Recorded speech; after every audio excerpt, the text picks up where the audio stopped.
या ठिकाणी लहुजी साळवे यांची समाधी उकडून फेकण्याचं काम पुण्यातल्या एका बिल्डरनं सुरू केलेलं होतं. पुण्यातले मातंग समाजाचे एकूण एक नेते आणि कार्यकर्ते मंत्रालयात मला भेटले आणि सांगितलं, साहेब, लहुजी साळवे यांची समाधी नष्ट करण्याचं काम सुरू झालेलं आहे, तुम्ही त्या ठिकाणी या आणि समाधी वाचवा.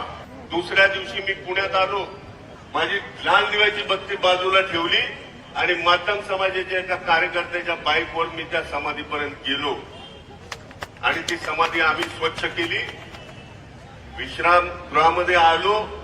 आमचे दिवंगत नेते आता आपल्यामध्ये नाहीयेत.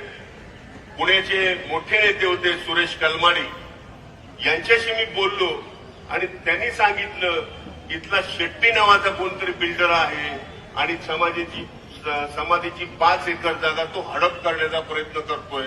आपण ते तात्काळ थांबवा आणि मातंग समाजाला न्याय देण्याचं काम आपण करा. सुरेश कलमाडीजींनी लगेच फोन करून त्या बिल्डरचे ते सगळं थांबवून टाकलं आणि मला सांगितलं, हंडोरेजी, 5 एकर जमीन या समाधीसाठी उपलब्ध करून देतो.